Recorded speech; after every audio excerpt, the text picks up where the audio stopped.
Résumer 50 années n'est pas chose facile. Ce film, dont les minutes ont été construites à la fois trop courtes et trop longues, mérite sans doute les reproches d'oubli ou de ne pas raconter l'histoire telle que chacun des protagonistes l'aurait pensé. Sa réalisation autonome et singulière n'a pas été conçue pour être l'encyclopédie de art et matière. Un site internet existe pour cela. Si on veut considérer les films, et dont celui-ci, comme une œuvre d'art, il plaira ou il irritera. Parcourons une esquisse visuelle, humaine et musicale, un concentré temporel des œuvres distillées, un parfum du temps respiré au fil des années de rétrospective dans le souvenir des allées chaleureuses et des coulisses valeureuses de art et matière.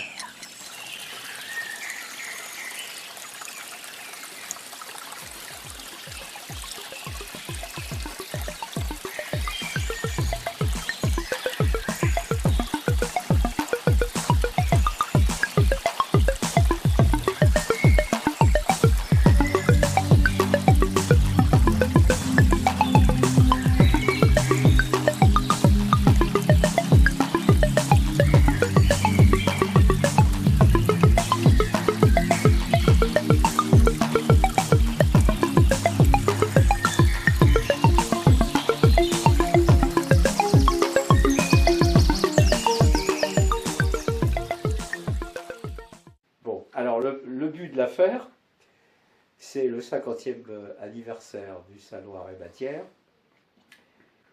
Et Art et Matière a dit, on fait un document. Dominique Perruchon va nous fabriquer ça. Dominique Perruchon. C'est lui. Enchanté. C'est voilà.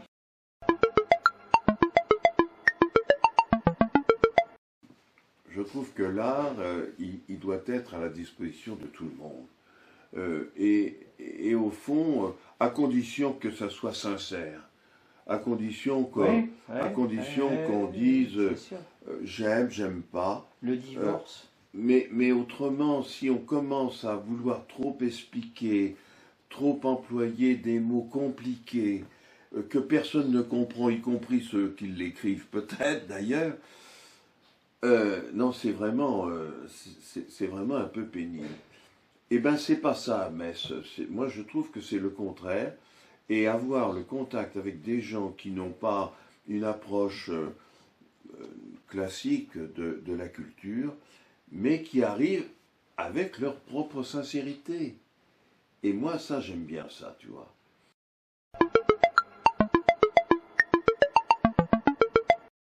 Mais c'était pas celui qu'on connaît aujourd'hui, c'était un salon on faisait ça à Metz et on a dû faire ça en l'an 2000. Donc il y a 25 ans, et on avait ouvert un salon qui durait 3 jours dans la salle des fêtes.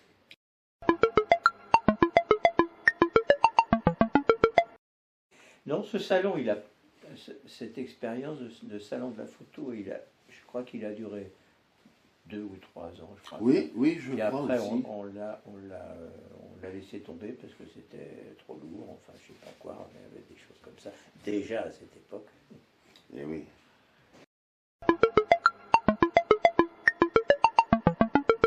J'ai trouvé cette méthode absolument remarquable. D'avoir une locomotive à Metz avec le salon de peinture, sculpture, et puis ces petits villages où personne ne viendrait jamais, évidemment, qui d'un seul coup peuvent accueillir en une semaine 500 personnes, parce que je crois que ça a été le cas. À peu près ça. C'est à peu près, et surtout entre 2 week-ends, en 2 week-ends, et je trouve qu'au point de vue culturel, c'était assez bien vu, moi.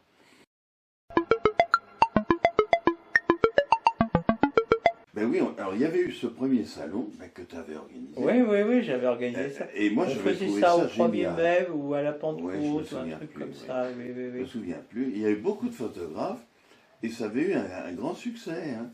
Et puis, après, je me disais, mais quand est-ce que tu recommences? Et puis bon, tu avais du mal à organiser ça.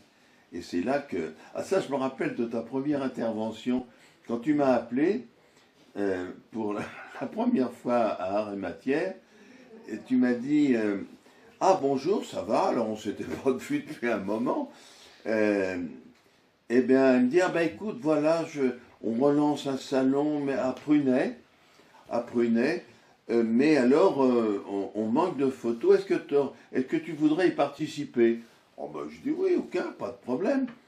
Eh bien, je lui dis, mais quand est-ce que c'est? Ah ben ça commencerait demain matin. Oh.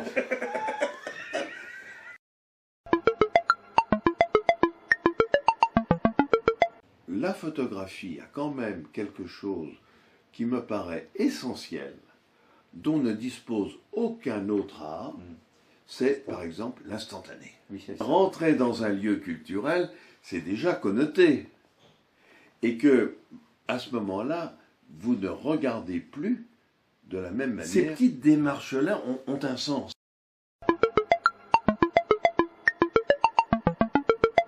Enfin, les mauvaises langues disent les cultureux. Moi, je trouve que c'est assez bien trouvé. Parce que souvent, ils sont assez chiants, quand même. Hétérogazeux, tu dis. Ah, j'adore. Les hétérogazeux. Les hétérogazeux. Moi, je trouve les hétérogazeux. Ma femme dit les intelligents. Ah, c'est bien aussi, ça. C'est pas mal très non bien, plus. ça.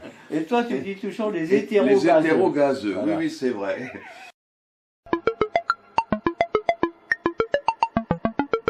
Quand tu vas à la FIAC aujourd'hui, tu sais plus très bien ce que tu regardes. Tu sais plus si c'est une peinture, si c'est un dessin, si c'est de la vidéo, si c'est de la photo, si c'est rien du tout.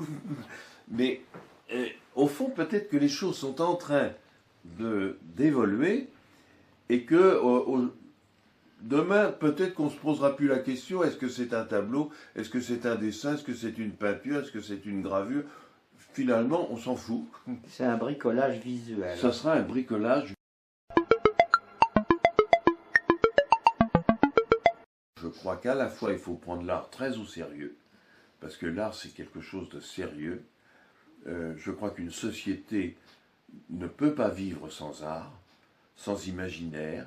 On n'explique pas l'art, mais c'est d'un besoin comme de respirer. L'art doit se décliner à travers des manifestations comme Art et Matière, avec des gens qui se la jouent pas, mais qui expriment un besoin profond. Et je crois que l'art est quelque chose de vital. Il y a plein de formes d'intelligence, de même qu'il y a il y a plein de formes d'art, puisque l'art, c'est la vie. Donc, mais la vie inconsciente, une vie qui propose des regards à des gens qui n'y pensent pas forcément, et que ça aide à vivre. L'art aide à vivre.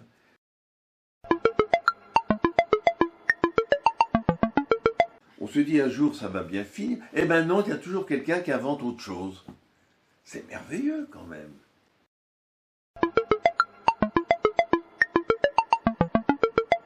Ce que l'on fait a besoin d'être nourri par le regard de l'autre. Et ça, c'est le but d'une exposition, c'est le but d'un salon comme celui que tu as organisé, mon cher Thierry, depuis 30 ans, 50 ans, non? 50.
Entre l'origine d'Art et Matière et la rencontre avec Jean-Louis, il y a la Fédération départementale des foyers ruraux, Oui, c'est qui ça. est une aventure éphémère. Vous étiez président. Donc, de la j'ai Metz, lancé, et oui, moi- j'ai été et moi, président. Fontenelle-Vicomte. La Fédération départementale des foyers ruraux. Et Jean-Louis n'était pas président du foyer. À l'époque, n'était pas vous le président. Non, c'était plus moi.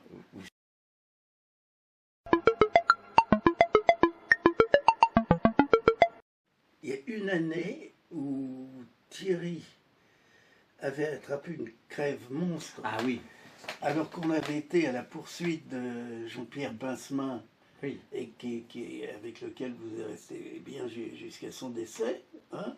Oui, on l'a revu ensemble. Et il vous a fait cadeau D'un drapeau. d'un drapeau qui était exposé à Chamarandes. Hein? Et donc, Thierry se trouve cloué au fond de son Ah oui, lit. par une grosse grippe. Grosse grippe. À 3 semaines du salon, 15 jours même. Ouais. Et finalement, j'y suis allé tout seul avec les employés municipaux de Metz. Oui, Vous étiez alité. Hein. Oui, non, je ne peux pas Et, bouger. et pour moi, c'était... Alors, j'ai choisi les œuvres à votre place. Je vous avais déjà demandé un petit peu qu'est-ce que vous vouliez prendre et tout. Et puis, il habitait à Sens à ce moment-là, dans un moulin. Oui, Hein, à Sens. Oui.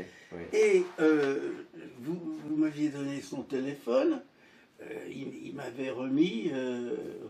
on avait parlé, et il m'a dit, écoutez, vous prenez ce que vous voulez. Hein. Alors, prendre ce qu'il voulait, on rentrait dans le moulin, qui était ouvert à tous les vents. Et je me suis démerdé. Il n'y tout avait seul. pas un rendez-vous avec une galerie où Pincemin exposait à Sens aussi, non? Non, Peut-être. c'était chez lui aussi. Non, il a exposé, où on était plus surpris, c'est qu'il avait exposé à Barbizon. Chez la bonne femme à Non. Oui, À Non. Suzanne Taraziev. Taraziev, voilà. Oui, Non, mais. Et me voilà arrivé là, et là, j'étais obligé de travailler au pifomètre, hein, parce que, en général, les invités d'honneur, vous les soignez bien. Et puis, Oui. c'est vous qui C'est dirigez la C'est moi manœuvre. qui fais le choix. Pas pour le reste, mais pour ça, si, c'est normal. Hein. Puis là, on avait vraiment un grand artiste. Ah oui, c'est sûr. Et alors, je suis rentré, on est rentré, on avait tous, parce que j'avais pris même des meubles, parce qu'ils faisaient des meubles aussi. Ouais. Des meubles avec des clous qui... Oui, c'est ça, oui. Ils étaient tenus On par les- des fils de fer. Et du fil de C'est fer. quasiment du barbelé, quoi. On les rentrait les mains en sang. Il faisait un froid de canard. Alors, dans ce fameux moulin, Cette année, il faisait un froid de canard. faisait C'est froid. pour ça que vous aviez la crème. Il y a ça, mes souvenirs d'Art et Matière, et puis les autres, c'est avec Jean Touret, bien évidemment. Quand Jean Touret nous avait demandé de classer ses œuvres en nous disant, vous savez, je vais bientôt mourir, je voudrais vous voir. Ah oui. Alors là, on y a été avec Béliard. Hein, Oui. et pareil, il faisait un froid de canard, c'était toujours... Il y a eu des périodes où il faisait très froid quand on allait Et- chez Touret. Oui. Ah oui, Même oui, une fois, on ne oui, savait pas si on allait revenir, tellement il y avait des la verglas. France profonde. Hein. Oui. C'est vraiment les grands souvenirs.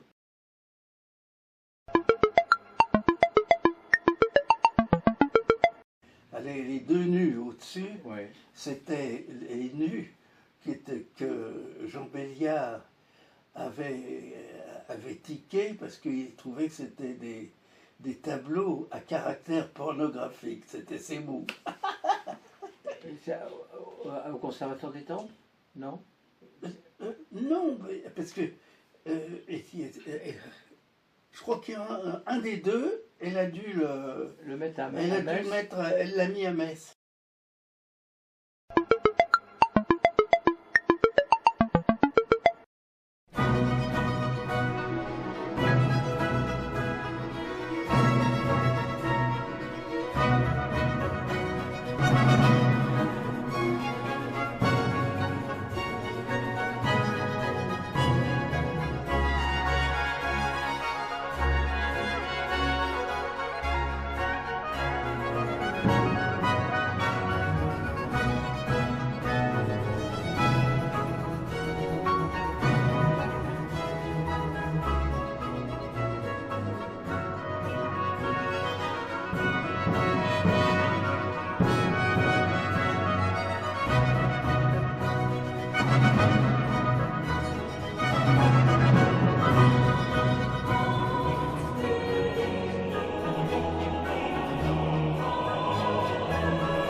Succédant au Salon des Beaux-Arts de Metz, qui se tenait à l'occasion de la foire de la Sainte-Catherine, le Salon Art et Matière est né en 1975.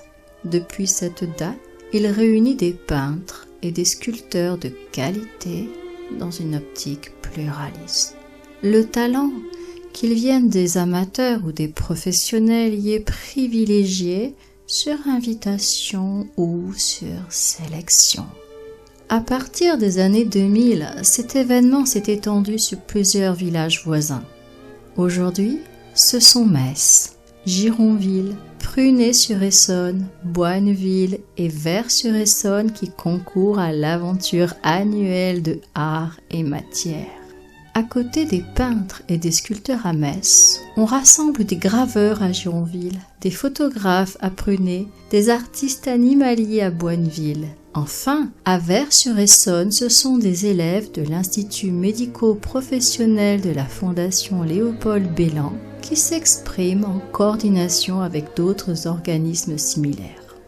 Ce parcours artistique à travers la vallée de l'Essonne, aux confins de la province, rassemble annuellement plus d'une centaine d'artistes et accueille plus d'1 millier de visiteurs. Il reçoit le soutien de la Fondation Taylor, qui y remet un prix d'une valeur de 1 000 €. Art et matière s'attache la coopération avec le milieu scolaire local par des visites scolaires et par la présence de soutien de Art et matière junior. Chacune des communes contribue activement à la réussite de ces événements, notamment par un important soutien logistique. Depuis sa création par le peintre Marcel Neveu, Art et matière a réuni des artistes de notoriété tels que Henri Goetz, Jean-Pierre Pincemin, Philippe Lejeune ou les sculpteurs Jean Touré, Tetsuo Harada, Jean-Pierre Malocena. Un pont avec l'univers musical est établi depuis plus de 30 ans. Il se concrétise par un concert d'œuvres classiques interprété par des musiciens professionnels. L'action culturelle en milieu rural est la pierre angulaire philosophique de art et matière pour réunir des événements connus et reconnus, n'ayant rien à envier avec les programmations des villes voisines d'importance. L'action bénévole compense avec un large enthousiasme des moyens moins importants. Les répercussions de art et matière touchent l'action touristique, un secteur en développement dans le sud de l'Essonne, poumon vert de la mégapole francilienne.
Alors, c'est pas facile de résumer Art et Matière comme ça. Hein. Puis il y a tellement d'histoires et tellement de courants divers. Il y a quelqu'un un jour qui m'a dit Art et Matière, c'est un salon pluraliste. Ah oui, qu'est-ce qu'il entendait par là? Eh bien, il y avait pas mal de tendances. Et c'est vrai que. Ah oui. Comment dire, le fondateur Neveu, c'est un abstrait très débridé, très gestuel, très Pollock. Et puis on a eu plein d'autres gens qui sont venus et qui étaient de tendances très diverses et qui parfois ne pouvaient pas se croiser.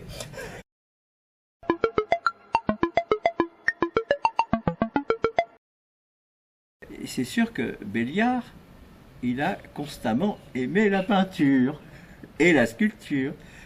Et donc, très vite, il s'est intéressé au sujet. Puis alors, il voulait faire un concert devant un grand tableau. Et en 80, je crois que c'était 91, donc on a fait venir une œuvre monumentale de Lejeune. On l'a installée dans l'église Saint-Médard. Et Jean Béliard est venu avec un de ses ensembles, l'ensemble des chants, et ils ont interprété le Requiem à 6 voix de Thomas Louis de Victoria, œuvre de la fin de la Renaissance, très polyphonique.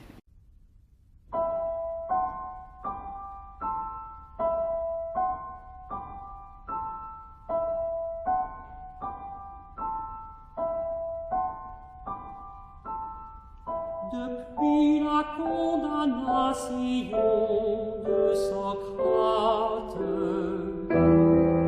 nous ne manquions pas un seul jour d'aller le voir, comme la place publique où le jugement avait été rendu était auprès de la prison. Nous nous y rassemblions le matin, et là nous attendions, en nous entretenant ensemble, que la prison fût ouverte. Et donc le jeune était là. Le jeune était là, et je me souviens que ça, je crois que ça l'a marqué. Hein. Et Béliard était très content d'avoir réussi cette affaire-là, quoi. Voilà.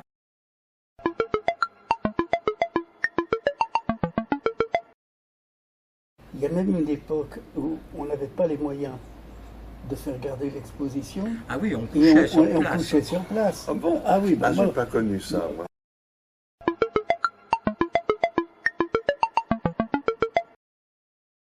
Dans les premières années, on a bénéficié de tous les conseils et les avantages d'un haut fonctionnaire, grand commis de l'État installé à Metz, qui était Pierre Racine.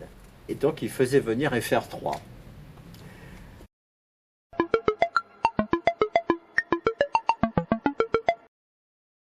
Pour prolonger la question sur le public, Ah oui. moi, l'impression que j'ai à Prunay, c'est que souvent, on voit des familles entières. oui, oui, oui. Je sais pas si Ouais. tu sais. Oui, oui. Alors moi, je connais mieux Prunay que... Bah, à Metz aussi. Oui, c'est vrai, mais c'est j'ai la vérité. l'impression- C'est la vérité. Les gens viennent, Oui, les gens viennent en famille, en c'est famille le vrai, dimanche. c'est En vrai. famille. Les gens viennent en famille le dimanche. Et ça, c'est pas si courant que ça.